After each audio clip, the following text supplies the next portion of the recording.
পুপুনের বন্ধুর birthday party ছিল, সেই জন্য যথারীতি গিফট র্যাপ হয়ে গিয়েছিল আর কার্ড বানানোটা হচ্ছিল। যদিও কার্ডের 1%টা উনিই করেছেন, বাকি 99% করেছেন পিপিনার মা। তো দেন কার্ডটাকে গিফট বক্সে রাখা হলো অ্যান্ড শুরু হয়ে গেল আবার পিপিনের কাজ। আর যেদিনকে কাজ বেশি থাকবে সেদিনকেই পাবলো আর পুপুন দুজনেই ঘুমোবে না দুপুরবেলাতে। যথারীতি এই দিনেও কিছু তার ব্যতিক্রম হয়নি। পাবলো চলে এসেছিলেন আর ওনার কিউরিয়াসিটি একটাই হচ্ছিলো যে ল্যাপটপে কী হচ্ছে, ল্যাপটপে কী করছে। আর ওনার একটা ফার্স্ট অ্যান্ড ফরমোস্ট কাজ যেটা এখন হয়েছে সেটা হচ্ছে যেটাই হাতের কাছে পাবে সেটাই ছুঁড়ে ফেলে দেবে। তো আমাকে কাজ তো মোটেও করতে দিচ্ছিল না, ওর টার্গেট ছিল কী করে ল্যাপটপটাকে নিয়ে আমি ছুঁড়ে ফেলে দিতে পারি। তো মাঝে মধ্যে অনেক কিছু ডিলিটও করলো, কিন্তু ওই আর কি কোনো মতে আটকানো গেল। আর ওনার যতই দূরে সরানো হোক না কেন, লক্ষ্যটা একটাই ছিল যে কী করে আমি ল্যাপটপটাকে নেব আর সেটাকে ফেলে দেব। অনেক বকাবকি অনেক কিছু হচ্ছিল, কিন্তু তাতেও কিছু কাজ আর হচ্ছিল না।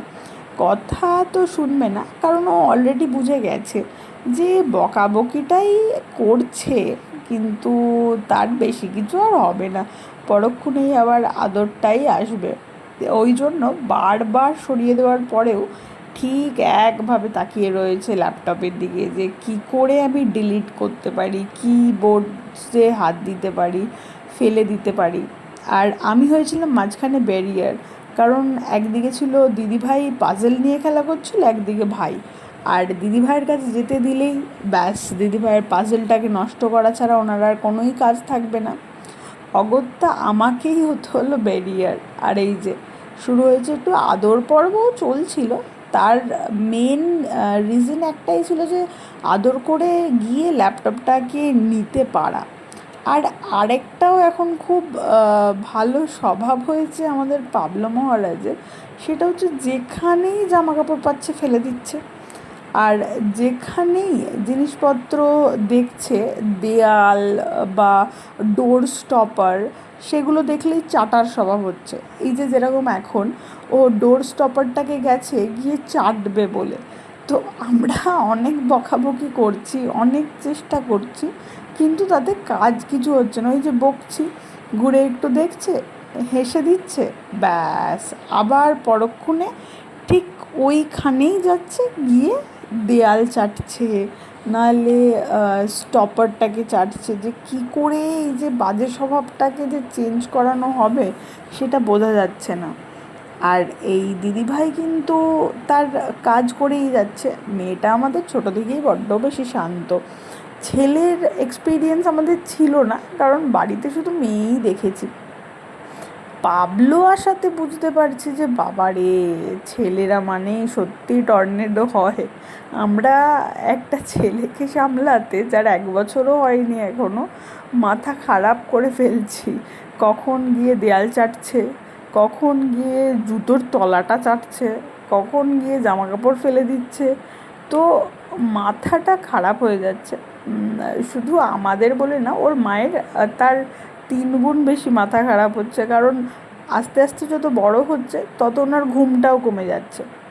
তো একটা দরজার ডোর স্টপার চাটার কমপ্লিট করার পর আরেকটা জায়গাতে চলে এলো, সেখানে আবার চাটতে হবে। তো দরজাটা চাটতে হবে, মেঝেটা চাটতে হবে। তো আমি বা বোন দুজনেই অনেক চেষ্টা করছিলাম যে কী করে আটকানো যায়।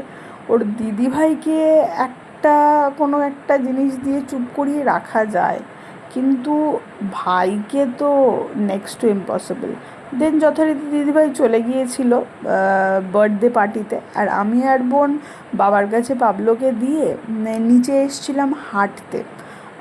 দাদাভাইয়ের ফ্ল্যাটের মাঝখানের যে লেনটা আছে নিচে নেমে, ওই লেনটাতে বেশি রাত্রি হয়ে গেলে গাড়ি চলে না। তো আমরা একদম ফ্ল্যাটের নিচেই ছিলাম। রাত্রেবেলাতে আড্ডা হচ্ছিল, রিল বানানো চলছিল, এটাও ঠিক কথা। রিল বানানো, ভিডিও করা, হাঁটাটাও হচ্ছিল, তার সাথে আড্ডা দেওয়া হচ্ছিল। আর এত ভালো ওয়েদার ছিল যে মানে ওখানে বসে থাকতেও ভালো লাগছিলো। যদিও রাত্রি 10:30 11:30 বেজে গিয়েছিলো, যেহেতু মা জানে যে ফ্ল্যাটের নিচেই আছে সেই জন্য ফোনটা আসছিল না, কিন্তু আমাদের ভিডিও করা, ভ্লগ করা র্যাদার, আড্ডা দেওয়া চলছিল। আর সেদিনকে যেহেতু ছুটি ছিল, তো অনেক লোকজনও এসেছিলো। অনেক লোকজন এসে তারা কেউ কাপল ছিল, কেউ আবার এসেছিলো ফ্যামিলি নিয়ে ওখানে গল্প করতে। তো ওই আর কি চলছিল। আর বোন আমাকে বলছিল একটু ভিডিও করে দিতে, কারণ ওর রিলে অ্যাড করবে, কিছুটা ভ্লগের ক্লিপেও অ্যাড করবে। তো সেই জন্য ওকেও করে দিতে বলেছিল, তার সাথে সাথে আমিও বলেছিলাম যে আমারটাও একটুখানি রেকর্ড করে দে। তো দাদাভাই তার মাঝখানে ফোন করে দিয়েছিল যে ওরা যতক্ষণ না আসবে ততক্ষণ উপরে না যেতে। তো ওই জন্যই আমরা হাঁটাহাঁটি করছিলাম, কাপলদের দেখছিলাম। তো ওই যা হয় আর কি, মানুষের রাস্তা দিয়ে গেলে কাকিমাদের মতো একটুখানি ক্রিটিসাইজ করা, যে কীরকম করে বসে রয়েছে, কী করছে, এইসব আর কি চলছিল। দেন যথারীতি আমাদের রিল বানানোটাও কমপ্লিট হলো। আমিও ওকে বললাম যে আমাকেও একটুখানি ব্যাক সাইড দিয়ে ভিডিও করে দে, আমিও একটু রিলে অ্যাড করব ভিডিও ক্লিপটা। তো ওই আর কি যথারীতি চলছিল। দেন দাদাভাইরা এলো,